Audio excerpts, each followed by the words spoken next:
Na ndiyo maana mtu alikwambia tenga siasa na dini, anakudanganya, zinakorogwa pamoja hivi. Anakudanganya, ni mwongo, zinakorogwa pamoja.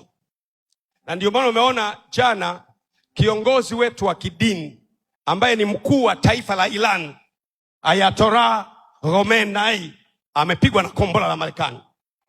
Ni kiongozi wa dini wa Mashia, kiongozi wa dini, lakini pia ni mkuu wa taifa. Lakini ndio kiongozi wa Mashia duniani, ni mkuu wao, lakini pia ni mkuu wa taifa la Iran. Alafu mtu anakuambia usichague na siasa, anakudanganya. Angalia nchi inaitwa Roma. Rais wa Roma anaitwa Papa, ndio rais wa nchi inaitwa Roma, inaitwa Vatican. Ni rais ambaye pia ndiyo mkuu wa kanisa letu Katoliki duniani. Ni rais pia, lakini mkuu wa kanisa Katoliki duniani, kanisa letu pendwa, lakini rais anaendesha kanisa, anaendesha na nchi inaitwa Vatican. Alafu mtu anakuambia, anataka kunyonyenyoa, anakuambia bwana, unajua anachanganya siasa na dini. Mwambie tunakoroga pamoja. Sio kuchanganya tu, koroga kwa pamoja.